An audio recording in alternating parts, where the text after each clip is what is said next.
Friendly 5-4, South Queen, 901, Northwest, 6049er, 6049er, 30 plus aircraft at 21.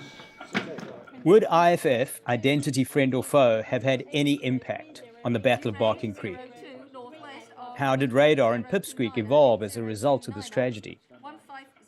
And how did the German Luftwaffe respond to this emerging technology? Nick Black, who gave us an in-depth retelling of the battle in episode 2, takes a deeper dive into these questions. I spent many years working in the military and then in the police, and having left the police in my late 30s, went to do a history degree, swearing that I would never be a military historian because that's what everybody expected me to do, and came across when I was working as an intern in the summer between my second and third year of my degree, an internship that I got working at a museum because that's what I wanted to go and do, was work in museums. Stumbled across while I was working at the Bawdsey Radar Museum in Suffolk, a little known incident which piqued my interest, called the Battle of Barking Creek, which was put down to radar error, so that's why we knew about it in the museum. And I just couldn't resist picking through it and trying to find the true story of what happened. Would IFF have stopped the Battle of Barking Creek from happening, or the death of Montagu, Holt and Harrop on the 6th of September 1939. So basically what IFF is the thing that I relate it to the most, that most people will understand from this day and age, is when you pay for something with contactless payment. You waft your card, your phone over the top of the scanner machine. A radio signal comes from the machine and pings back to the machine off your card. It's a very simple way of explaining what IFF is, but it actually makes sense if you think about it. Basically, what's happening is that your card or your phone is identifying itself to the machine by way of radio signals, and that's exactly what IFF in a aircraft in the Second World War was doing. Simple terms. I mean, I'm not an expert in radio frequencies, all that kind of stuff, but that's how I've always understood it. Radar station sends out the pulse at a certain frequency and wavelength, and the plane with IFF fitted in it has machinery inside which sends the signal back to identify itself as a friend. And those that don't have that in are foes. That's where you get the friend or foe.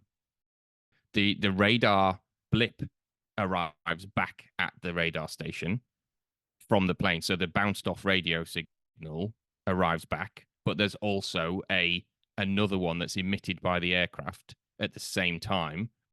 What I believe happens with the IFF is that it boosts the wavelength up so that it comes back as a really overpowered signal that arrives back at the radar station. So what the radar operators see is a big blip. And actually some of the radar operators that I had spoken to in my time at Bawdsey said it looked like a sort of shadow. They used to get like a blurry shadow on the radar, on the oscilloscope, so they could tell, oh, that's a friend. So it's a visual identification, even on, it doesn't come back and say, oh, there's not like a label on the radar screen saying this one's RAF. They had to interpret that themselves, but they did learn very quickly to see, yes, that's one of ours and not one of theirs, kind of thing.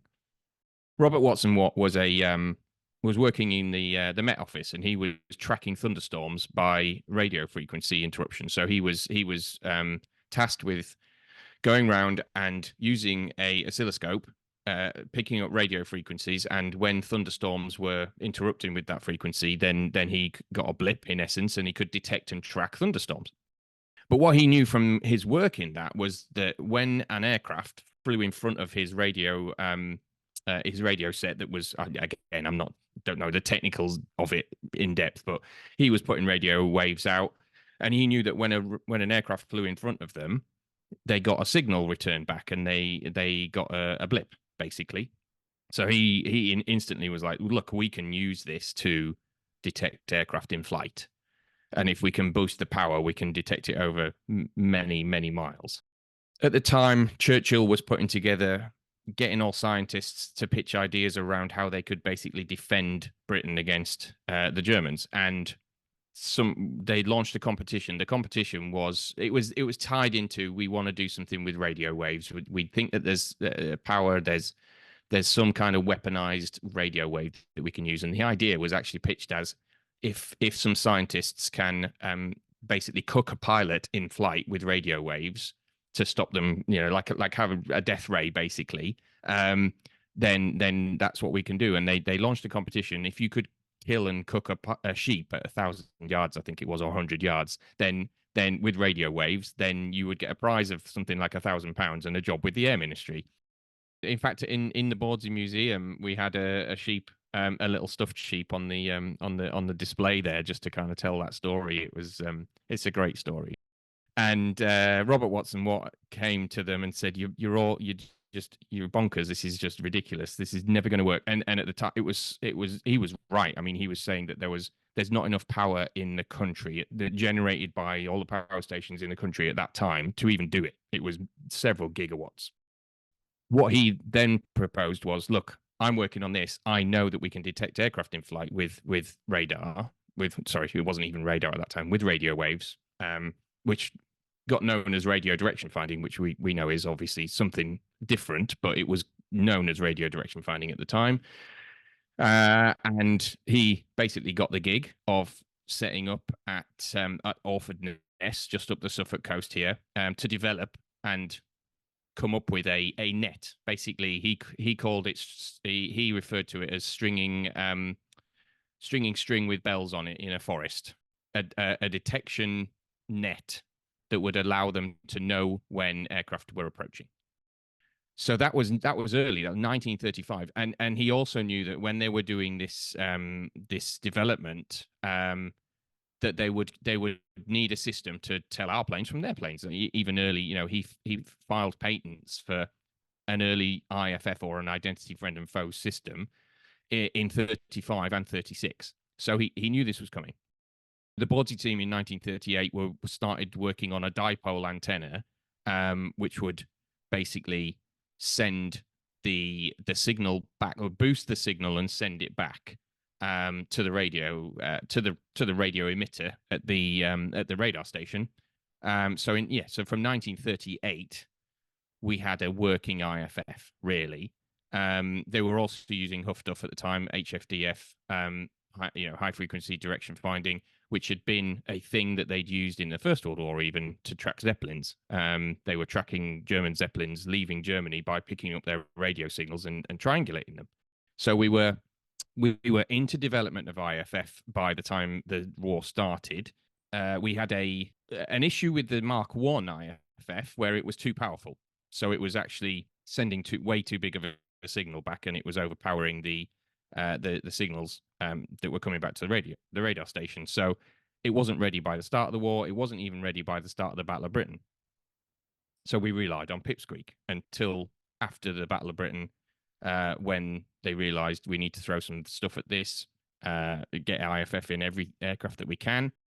Pipsqueak is a hark back to the HFDF detection systems that were being developed, even thought about in the First World War. 1928, they started full development of the kind of the precursor to what would eventually become Pipsqueak.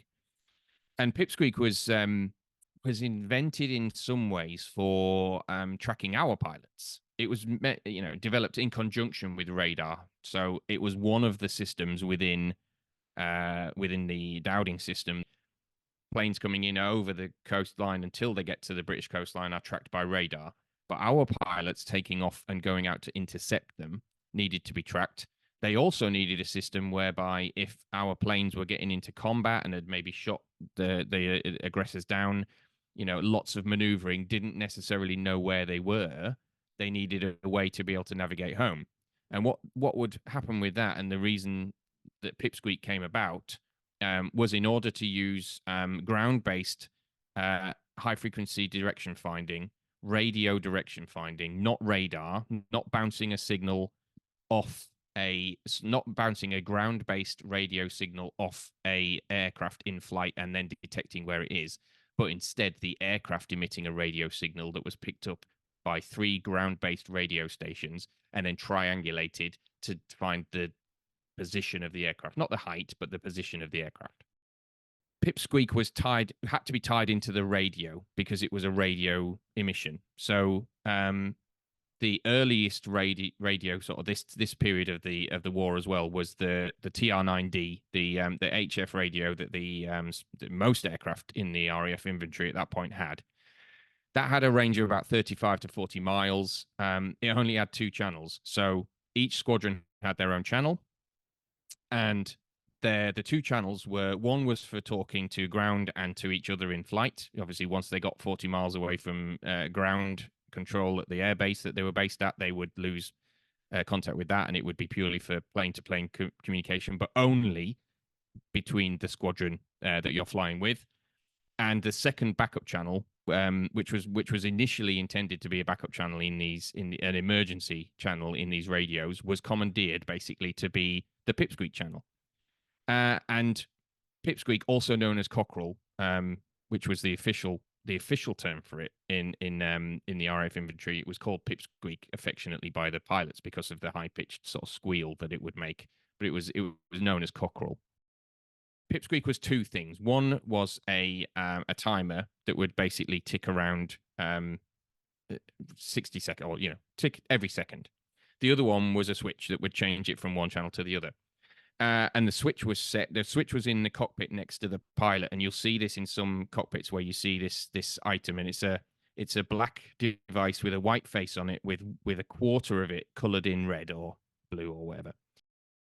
And what happened was it had 4 sectors, so 4 sectors of 15 seconds in the minute.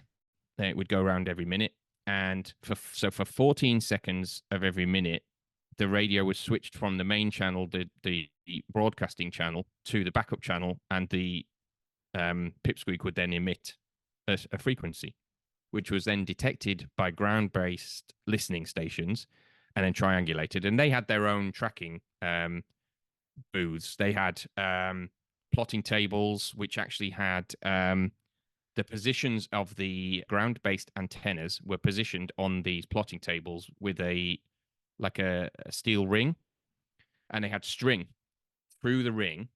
And what they would do is, when they got a signal detection back, they would move the string to plot it on the angle, and then when they laid all 3 strings over each other, they could see where that aircraft was, and then they would call that through to headquarters to say that's where our aircraft currently is. So with each squadron having its own frequency, they could tell which squadron an aircraft was from when it was reporting through Pipsqueak, when it was talking to the ground-based radio towers. And then what you would get, this is where it ties into the master plan of how the flights were made up and how the squadrons were made up, because each squadron had 2 flights, A and B, and then each flight had 2 sections. So you had red and yellow sections in A flight, and you had green and blue sections in B flight. So there was 12 aircraft in a squadron, and you had 3 aircraft in each of the sections. And that's where we get to with Milan leading red section of A flight, and Paddy Byrne on this incident on the morning of the 6th of September leading yellow section of A flight of 74 Squadron. So each of your flight leaders in a flight would have a cockerel, a Pipsqueak in their aircraft. And when they were taxiing out, taking off in airborne on the way to their mission, they would be contacted by the ground-based radio controllers and asked, "Is your cockerel crowing?" At which point they would then go through a procedure to wind up, set, and turn on their Pipsqueak device there in their cockpit. So that synchronization of time would then be able to tell them whether red or yellow squadron aircraft were talking to the ground-based detectors. So you then got pinpointed down to a specific 3 aircraft flight from the ground-based Huff Duff direction finder. It was a really clever system, really, when you think about it. The drawbacks of it were that some of the pilots reported was that for 14 seconds of every minute, you couldn't talk to ground or the other pilots in your section, because the radio was switched from the communication channel to the backup frequency, which was emitting the Pipsqueak. So it was a great system for direction finding. It helped our people on the ground tell where our aircraft were when they were behind the radio screen, because we didn't have IFF anyway. So we didn't have IFF to tell whether they were outside the radio screen. So if any of our aircraft flew out over sea, we wouldn't tell whether they were friend or foe anyway, and they would be too far away from ground-based Huff-Duff. So it was a great system for that. And actually, Pipsqueak was in use all through the Battle of Britain and actually was in most aircraft up until the end of the war alongside IFF. In an ideal system, with everything working correctly on the 6th of September 1939, IFF would not have made any difference to the Battle of Barking Creek because the whole fight happened over Essex and southern Suffolk, which is not being monitored by working chain home radar stations. Let's go right the way back to the very first contact. The route of the Battle of Barking Creek was a unidentified aircraft flying over Mersey at 6:15 in the morning on the 6th of September 1939. That's what sparked this entire chain of events, which led to Halton Harrop's death. If we had had IFF in that aircraft, would that have stopped the entire situation from happening? My answer would be no, because Mersey Island is behind Canewdon and Great Bromley chain home radar stations. And what we know about the radars, the chain home radar network, is that they sent out a pulse in 360 degrees, but they were only looking out over the eastward 180 degrees. So they were looking out to the French coast and to the German coast and all the way across Europe. They weren't looking behind them over land and over Britain. So any aircraft that had been flying over Mersey Island at that time, if it had IFF in it, it wouldn't have even been detected because the radar screen wasn't looking that direction. So actually, IFF wouldn't have helped anything there. What you do get is, obviously, we know that the Canewdon radar tower was malfunctioning that day. And therefore, a radar blip of a aircraft flying over Mersey Island would have been picked up on the Canewdon radar because it was not working correctly. IFF would have shown up, and that aircraft would have been determined as a friend. So it's a yes and no answer, if you get my meaning. It's like, it would have, absolutely, because of the, linked with the failure at Canewdon on that morning, but no, because it wouldn't actually be looking for it over land anyway. So that rules out that one. However, what we can determine is that loads of aircraft were launched from bases in 11 and 12 group, all in East Anglia and Essex, down the coast, down the East Coast, and across into London as well.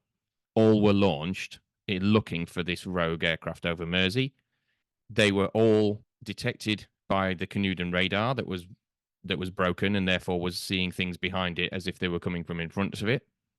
If the IFF had been in all of those aircraft, then the radar operators at Canewdon would have identified them as friend and not foe, and that might have stopped the chain of events of more launches because there was more aircraft coming in, or they thought more aircraft were coming in. That's where the beauty of the Dowding system really came into existence.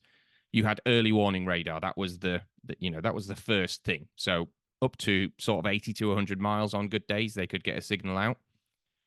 They would pick up detections, which would be plotted and tracked all the way into the English coast. So that's where they then were sending signals by telephone. The Dowding system not only had outward-facing stuff, but it had one of the most advanced telephone systems ever invented, especially at that time, to phone back through to sector command and then eventually to fighter command to say, this has been detected here at this time, and this is how many aircraft we think they are. Friendly 266 of Robert 10701070, 6 aircraft at 18. Thank you. So when you see the Battle of Britain, the film and stuff, you see all the ladies around the table pushing the plotting, pushing the little markers around the big plotting table with the map of the southeast coast of England. That was all developed at Bawdsey as well. That was all at the same time as radar was developed. They were training people to do that at Bawdsey. So plots were put onto that map. And markers were pushed around. Once incoming German bombers passed over the south and east coasts of England, they were no longer tracked by radar. They were then tracked by the observer corps, searchlight batteries, people in little stone huts in fields, and they were tracked visually. So that's where all your aircraft recognition stuff comes in, and they were all trained how to identify certain aircraft and report them in. So that's where that all comes. And that's why later into sort of the start of the Battle of Britain, you had patrolling flights of Spitfires flying along the coast and not out at sea because they were waiting for that handover. Basically, incoming aircraft would get handed over to visual identification once they got over the coast. If RAF aircraft all had IFF in them, then radar operators would have been able to tell the difference between friend and foe. So they would have seen radar blips on their cathode ray tubes in the radar bunkers, coming back with a certain signature. What it did was it boosted the signal and made the return gain signal back to the operator look big, and they knew that was a particular signal. IFF wouldn't have made any difference other than to stop the launch, the mass launch, because of the panic of there's loads coming in. We would have known they weren't. We would have said, oh, they're RAF. So they might have just sent up that one initial flight of aircraft to go and investigate, as they should have, which wouldn't have panicked all the controllers because they wouldn't have seen a big blip of aircraft coming in. That first flight of 151 Squadron would have gone out, looked around, not seeing anything, and come back and landed, as they did many times in the first few weeks of the war. Had it not been foggy that day, Observer Corps at Mersey might have gone, oh, there's an aircraft. Oh, it's a Blenheim. Okay, fine. We don't need to worry. Or they would have called it in and said, we've just seen a Blenheim fly over. Brilliant. Thank you very much. I mean, this goes back to where Dowding had the ideas around painting the bottoms of the aircraft black and white. All of the aircraft from the end of the sort of summer period of 1939 through to even the start of Battle of Britain were painted full black and white on the underside. One side was black, one side was white, and that was designed specifically for ground-based spotters to be able to tell the difference between ours and theirs. It was an IFF system in its own. It was a visual IFF system. The exact same system that the Germans employed during the Battle of Britain to paint the yellow wingtips and the fronts of their Messerschmitts so that they could tell.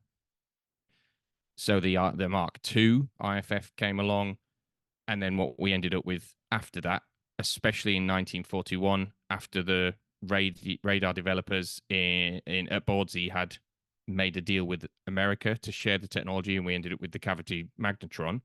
That was when you then got the really good singular sort of Mark III IFF, and it was then rolled out into nearly all aircraft by the end of, I think it was 1944. We had IFF in by D-Day. All Allied aircraft had an IFF system in them. When they started to see the advantages of radar in general, what they realized was actually what we could do with is a system whereby aircraft can see other aircraft in flight, and they don't have to rely on waiting for a phone call from the radar station to the next one. They want to be able to identify their own aircraft in flight. And airborne intercept radar was already being worked on by the start of the war. It just wasn't in mass production. It was mostly for night fighting because they obviously couldn't identify aircraft at night. They needed to be able to make quick identifications of where aircraft were. But again, by the Battle of Britain, there was no way that you were going to have airborne intercept radar in every aircraft by that point. And a Spitfire wouldn't be able to take it because its engine's at the front. So you wouldn't have it in fighters. It would only be in multi-engine aircraft. And again, it wasn't until we got the cavity magnetron from the Americans, which made the radar mechanism smaller, generating more power, that you could actually have that system in an aircraft. So it's probably 41-ish was when you started to see airborne intercept radar into more aircraft. And I think actually that was where you got the rise of the Mosquito as the sort of night fighter aircraft, when you could, multi-engined aircraft which had a radar in its nose could identify other aircraft, and therefore it was a great night fighter. It was very, very important that anybody shot down over France destroyed their aircraft. That was, key. They had a system in the cockpit with, I think, 2 hand grenades in, and they just would lift a handle, and then as they bailed out, if they'd crash landed somewhere, and it would go off, after a short fuse time to destroy all the radio, the Pipsqueak, the IFF in the aircraft. The IFF system in the aircraft was sort of, you'd see those strings that sort of go from the back just behind the cockpit, and then out to the two back wings. You might have seen them on close-up photographs. So those were the antennas that came through them. So if the Germans could replicate the signal, they would have been in. So it was key to make sure that they couldn't do that. So they destroyed it. They always destroyed the any downed aircraft where they could anyway. An interesting thing that comes out of this, and it's always an interesting part of the radar story as well, is that the Germans did not consider radar to be an advantageous weapon at all. The Germans actually had developed radio direction finding, or what is early radar, in something like the late 1800s. They used to use radio waves bounced across like the rivers to track ship movements. So they had been developing radar.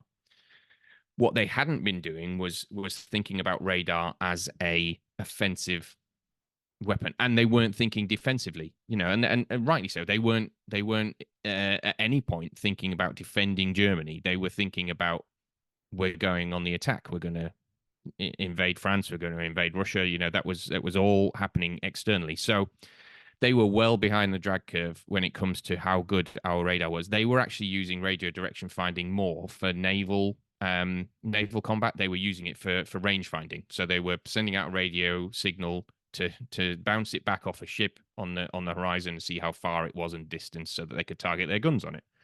They certainly weren't using it in the same way that we were using it, which was as a net.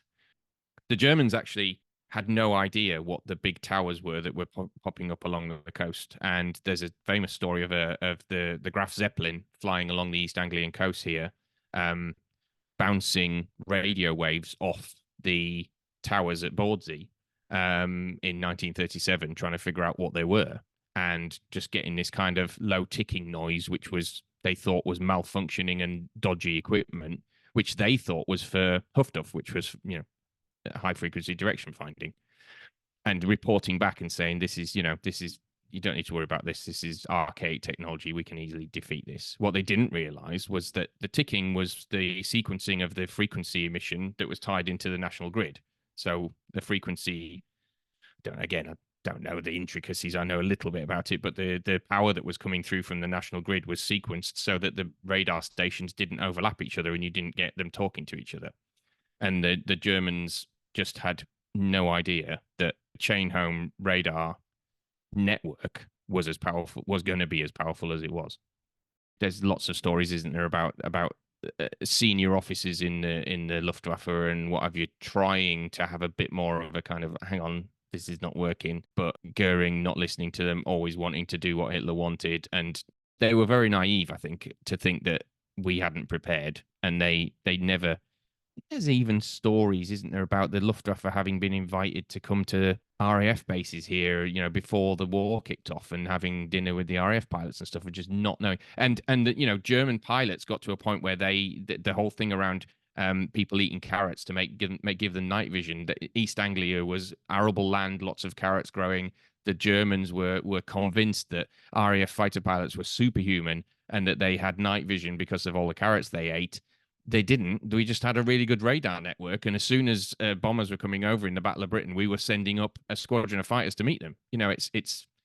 It's ludicrous to think that they just didn't put two and two together, especially with these 350-foot high steel towers along the coast every sort of 50 or 60 miles. It's just bonkers, really, when you think about it, isn't it?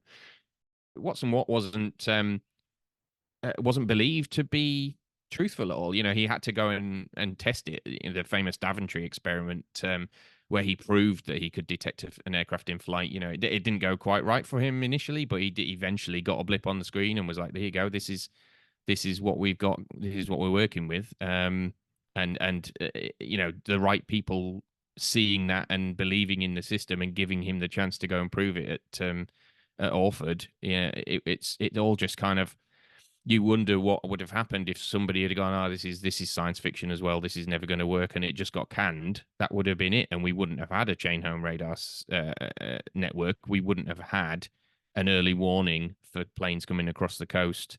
Battle of Britain might have been a very different thing. But then you then turn that on its head and you go, well, if the Germans hadn't ploughed into France as quickly as they did, they would have been they might have, if they'd have had 2 years to push into France and time to keep reinforcing their lines and pushing a lot of their resources towards the top coast of France, actually, might they have won the Battle of Britain in 1941 because they were much better prepared and they had much more of their resources pushed forward? They actually had to kind of deal with Britain early because France was easier for them than they thought it was going to be. So all of these things, I find this whole period fascinating. I especially find 1940 and 1939 fascinating because a lot of things happen that just doesn't quite work how anybody wants it to, and things just kind of go in the direction, okay, well, we've got to do it like this now, and that ultimately steers the course of the war, really. I actually learned German in order to read a book about one of the German bomber squadrons, because there was a record in some of the stories about Barking Creek that there were actually German bombers off the coast of Britain on the 6th of September 1939. I was like, this doesn't seem right again to me, that they're actually saying, oh yeah, all this happened, somebody was shot down. Oh, and by the way, there were actually a formation of German bombers flying down, off the Blackwater estuary that morning. Really? Like, that was never reported anywhere, and would that have happened? So they actually made reference numerous times to a specific squadron, a bomber squadron of the Luftwaffe. So I found a book all about that squadron, all in German, and read about it. And they were obviously in Poland at that time, and they had loads of aircraft damaged. So there was no way that they could have been over the Thames estuary that morning, or even in the English Channel that morning. So it's just little nuggets like that. Again, they just get fabricated, and then everybody believes it. And I don't want to ever speak ill about John Freeborn. Hero, deserves everything he got. He helped us massively during the war. But I love the little link you made with his story being contrary to what everybody else seems to be able to pick out of it. And there's a particular recollection in Gordon Olive's book. So Gordon Olive was a Spitfire pilot in A Flight of Hornchurch Base 65 Squadron. And in his memoir called Spitfire Race, he clearly makes reference to having been fired upon by 74 Squadron on the morning.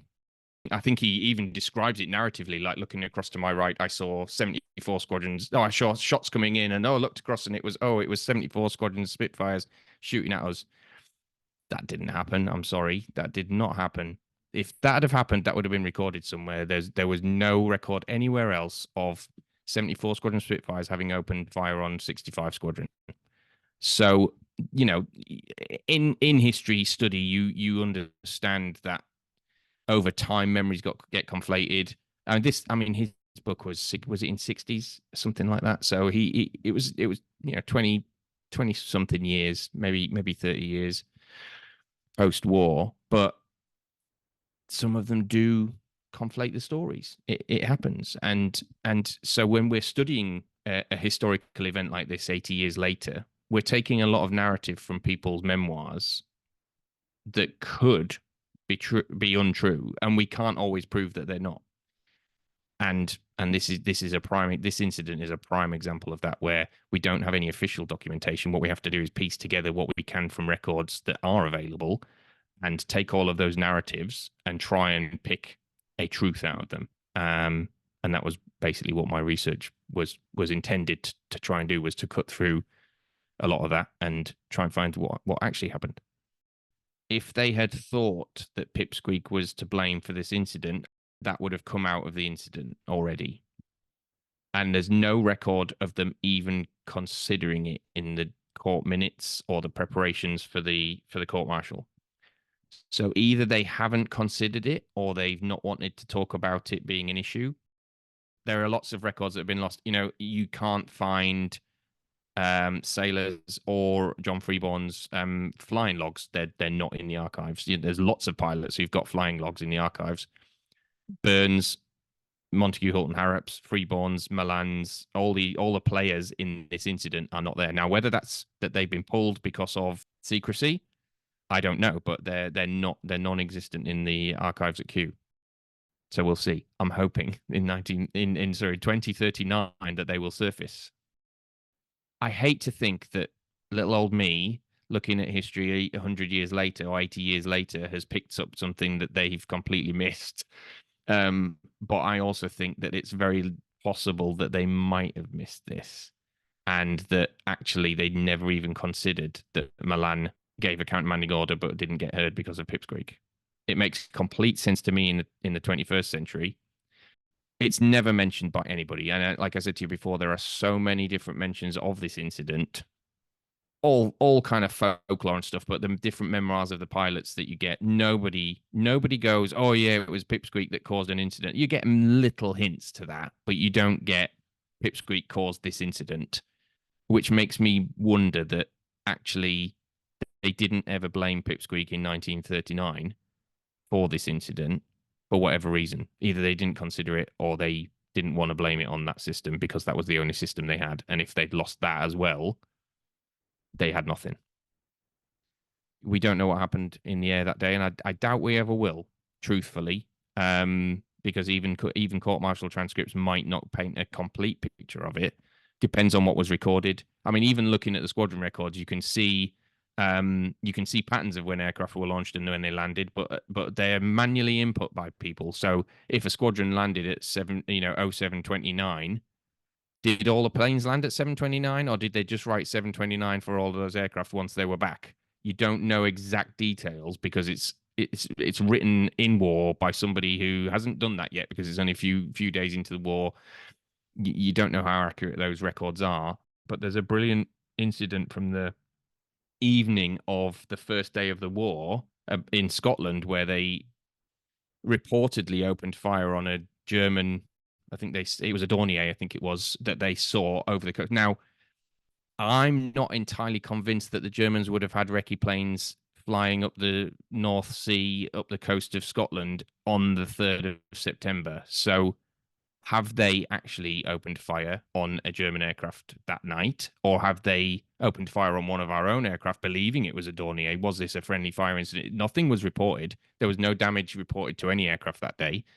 But there are distinct logs in the squadron logs of, opened fire on was opened fire. They were actually shot at. I think they were shot at and they returned fire, but no damage reported on either. But they clearly said I think it was a Dornier 19 or something like that, seaplane, German seaplane.